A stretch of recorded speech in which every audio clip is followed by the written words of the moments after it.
નમસ્કાર. ક્યારે વિચાર્યું છે કે આપણું શહેર આટલું સ્મૂધલી, આટલી સરળતાથી કેવી રીતે ચાલે છે? વેલ, એનું કારણ છે એક ઓપરેટિંગ સિસ્ટમ.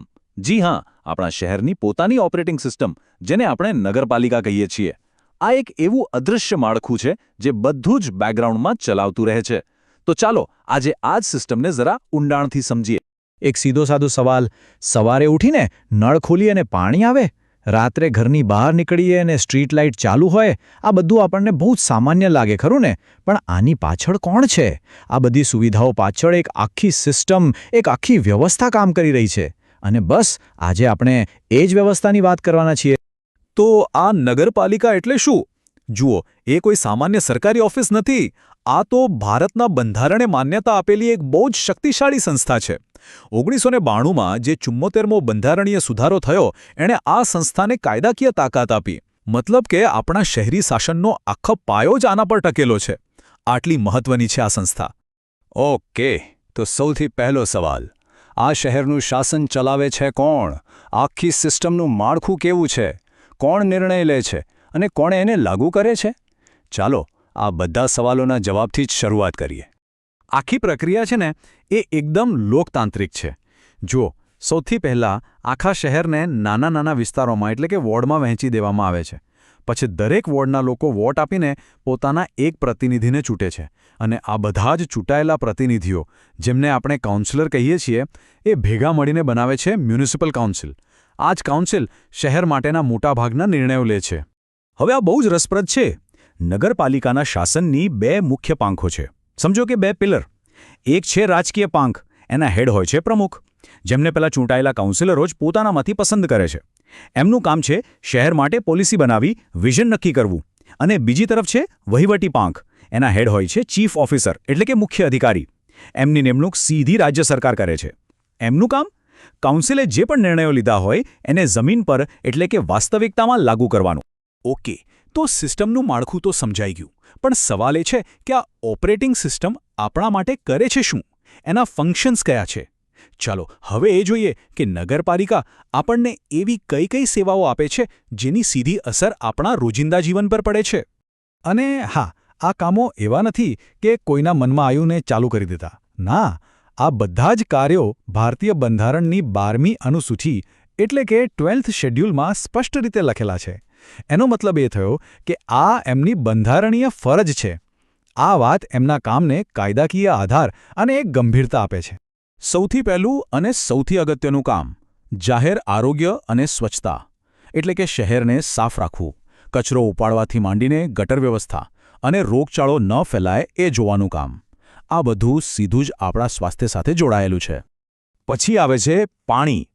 આપણા ઘરોમાં, ઓફિસોમાં, દુકાનોમાં શુદ્ધ પીવાનું પાણી પહોંચાડવાની આખી જવાબદારી નગરપાલિકાની છે. આ તો એકદમ બેઝિક અને સૌથી જરૂરી સેવા કહેવાય.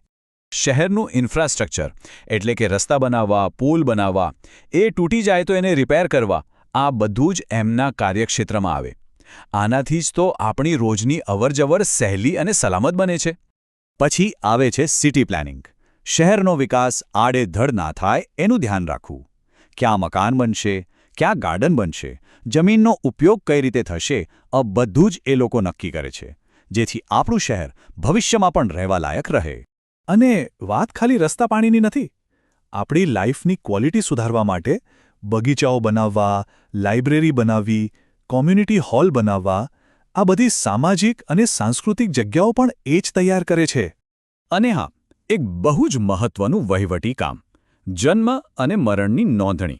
શહેરમાં કોઈનો જન્મ થાય કે કોઈનું મૃત્યુ થાય, એનો રેકોર્ડ રાખવાનું કામ પણ નગરપાલિકા જ કરે છે. આ આપણી કાયદાકીય ઓળખ માટે ખૂબ જરૂરી છે.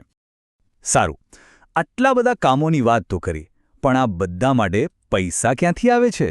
કોઈ પણ સિસ્ટમને ચલાવવા માટે પાવર તો જોઈએ ને? તો ચાલો હવે જાણીએ નગરપાલિકાની આ ઓપરેટિંગ સિસ્ટમના પાવર સોર્સ વિશે. એટલે કે એની આવકના સ્ત્રોત કયા કયા છે? જુઓ, નગરપાલિકાની આવકના મુખ્યત્વે 4 સ્ત્રોત છે. સૌથી મોટો હિસ્સો આવે છે ટેક્સમાંથી, એટલે કે કરવેરામાંથી. પછી સરકાર તરફથી ગ્રાન્ટ મળે છે. એ સિવાય પણ કેટલીક નોન ટેક્સ આવક હોય છે, જેમ કે કોઈ પ્રોપર્ટીનું ભાડું કે કોઈ ફી, અને થોડી અન્ય આવક પણ હોય છે.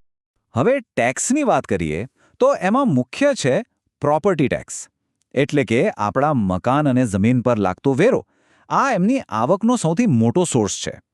એ સિવાય આપણે જે પાણી વાપરીએ છીએ, ગટરની સુવિધા લઈએ છીએ કે પછી સ્ટ્રીટ લાઇટનો ઉપયોગ કરીએ છીએ, એના માટે પણ નાનો મોટો ટેક્સ હોય છે. અને મહત્વની વાત એ છે કે આ બધા પૈસા પાછા ફરીને શહેરના વિકાસ અને સુવિધાઓ પાછળ જ વપરાય છે. અત્યાર સુધી આપણે સિસ્ટમની વાત કરી, પણ એક વાત સમજી લઈએ, આખી સિસ્ટમ નાગરિકો વગર અધૂરી છે, બલકે ચાલી જ ન શકે. તો હવે વાત કરીએ આપણી ભૂમિકાની. આ સ્થાનિક લોકશાહીમાં એક નાગરિક તરીકે આપણી શું ભૂમિકા છે અને આપણે કઈ રીતે આ સિસ્ટમને ખરી શક્તિ આપી શકીએ? બસ આ એક આંકડો 5, આ આંકડામાં બહુ મોટી તાકાત છુપાયેલી છે. નગરપાલિકાનો કાર્યકાળ 5 વર્ષનો હોય છે. એનો મતલબ દર 5 વર્ષે ચૂંટણી આવે છે. દર 5 વર્ષે નાગરિકોના હાથમાં મોકો આવે છે કે તેઓ પોતાના પ્રતિનિધિને પસંદ કરે અથવા તો બદલી નાખે. આ જ તો છે લોકશાહીની અસલી તાકાત. તો એક સક્રિય નાગરિક તરીકે શું કરી શકાય? ઘણું બધું. સૌથી પહેલાં તો ચૂંટણીમાં ભાગ લેવો, પોતાના વિસ્તારના કાઉન્સિલર સાથે સંપર્કમાં રહેવું, એમને આપણી સમસ્યાઓ જણાવવી, શહેરમાં શું ચાલી રહ્યું છે, કયા પ્રોજેક્ટ્સ આવે છે, એના વિશે જાણતા રહેવું. અને હા, સમયસર પોતાના ટેક્સ ભરી દેવા. આ નાની નાની વાતો જ આપણા શહેરને વધુ સારું બનાવવામાં મદદ કરે છે. તો આ સવાલ સાથે જ આપણે આજની ચર્ચાને અહીં વિરામ આપીએ છીએ. એક જાગૃત નાગરિક તરીકે શહેરના ભવિષ્યમાં શું યોગદાન આપી શકાય? યાદ રાખજો, આ માત્ર જાણકારી નથી, આ એક જવાબદારી પણ છે. કારણ કે જ્યારે નાગરિકો જાગૃત થાય છે, સક્રિય બને છે, ત્યારે જ શહેરની ઓપરેટિંગ સિસ્ટમ ખરા અર્થમાં બેસ્ટ પરફોર્મન્સ આપી શકે છે. આના પર વિચાર જરૂર કરજો.